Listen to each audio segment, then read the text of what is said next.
Ja, wir sind da im Ötztaler Heimat- und Freilichtmuseum in Lehn bei Lengenfeld. Das Museum besteht jetzt seit 30 Jahren, 1979 hier mit dem Standort in Lehn eröffnet. Und wir stehen da direkt vor dem Haus Lehn 24.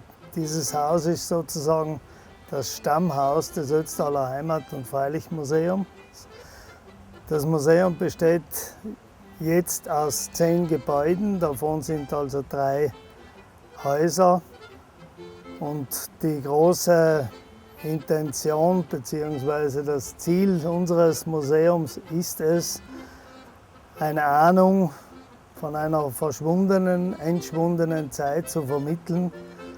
Gerade heute in einer schnelllebigen Zeit ist es ja so, dass die Veränderungen sehr schnell vor sich gehen.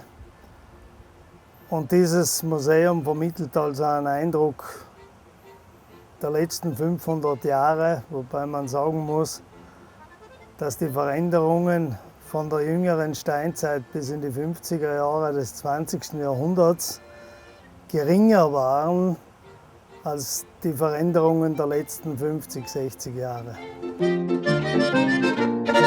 Ja, das Haus Lehn 24 ist also das Stammhaus, hier das Zentrum des Museums bis zum nächsten Jahr. In diesem Haus haben wir 2 Stuben. Die untere und die obere Stube, das Haus selber, ist für das Alter, es ist 1677 gebaut worden. Diese Jahreszahl ist am Dachgiebel ersichtlich. Das Haus ist also für die damaligen Verhältnisse sicher ein großzügiges Haus. In diesem Haus haben sehr oft oder meistens 2 Familien gewohnt. Wir haben hier auch eine Rauchküche, so wie man eben früher gearbeitet und gelebt hat. Wir haben den Garten mit dem Schwerpunkt der Milchverarbeitung. Wir haben im ersten Stock 3 Kammern, also die Kammer, das Zimmer der Eltern, dann der Kinder bzw. Knechte und Mägde.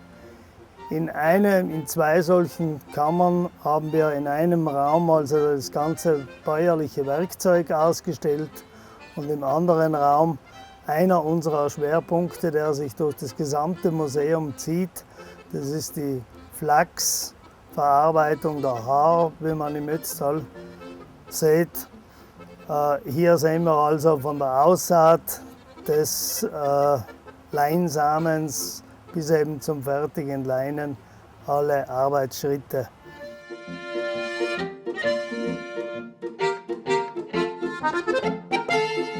Gleichzeitig haben wir im heurigen Jahr ja ein ganz neues Haus jetzt, und zwar Lehn 23b, den Gedächtnisspeicher Ötztal, wird ab dem nächsten Jahr dann bespielt. Hier soll also das schriftliche, das mündliche Gedächtnis des Tales jenen Ort finden, der zukünftigen und auch der jetzigen Generation zugänglich gemacht wird. Das Haus ist in den letzten 2 Jahren restauriert und renoviert worden. Es ist in einigen Teilen durch einen neuen Zubau die vertikale Erschließung erschlossen worden und bietet also, wie schon gesagt, wunderbare Beispiele, wie sich ein Bauernhaus innerhalb eines halben Jahrtausends entwickelt hat. Und wenn man hier das Haus von unten sieht, so sind von außen bereits einige Details sichtbar. Da sind also noch die Fensteröffnungen aus der Gotik und dann später aus der Renaissance ersichtlich. Das sind also architektonische Details, die uns im ganzen Haus letztendlich also erfreuen.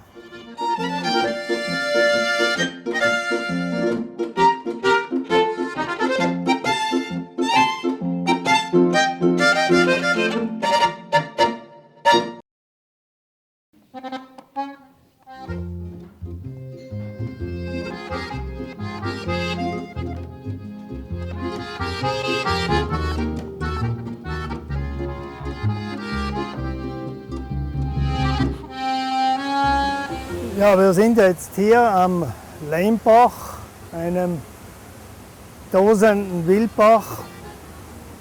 Am Lehmbach stehen also vom Ötztaler Heimat- und Freilichtmuseum verschiedene Gebäude. Einmal an der rechten Seite das Blockhaus.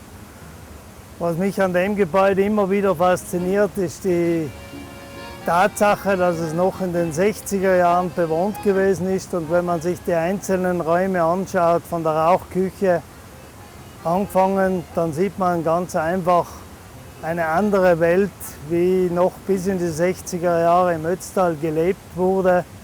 Die Einfachheit, Schlichtheit des bäuerlichen Lebens.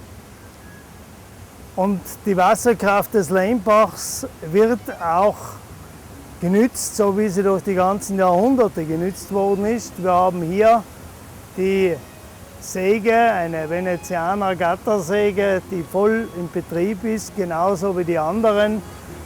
Und zwar haben wir hier auch den Pluil mit dem Grommelofen und die Schwinghütte und die Mühle. Alle werden von der Wasserkraft des Lehmbachs betrieben. Pluil, Grommelofen und Schwinghütte weisen auf einen ganz wichtigen, nach dem Zweiten Weltkrieg verschwundenen Wirtschaftszweig hin, nämlich auf den Flachsanbau. Das Ötztal war ja eines der Hauptgebiete des Flachsanbaus in der Monarchie. Der Ötztaler Flachs war für die Bauern zur damaligen Zeit eine Haupteinnahmensquelle. Und hier hat man also auch die Wasserkraft dazu verwendet,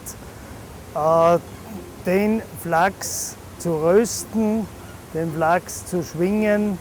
Wichtige Arbeitsschritte bis hin zum fertigen Leinen. Ja, nach dem Zweiten Weltkrieg haben noch einzelne Bauern den Hor, so wie man im Ötztal zum Flachs sagt, angebaut. Das war aber dann also wirtschaftlich nicht mehr interessant.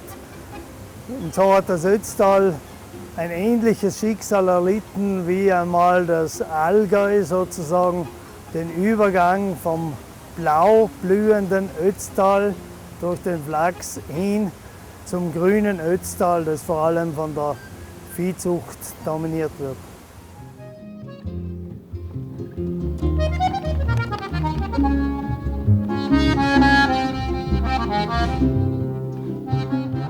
Ja, als Obmann des Ötztaler Heimatvereines möchte ich Sie, euch alle recht herzlich einladen, unserem Museum, dem Talmuseum Ötztaler Heimat- und Freilichtmuseum, einen Besuch abzustatten, hier vorbeizukommen.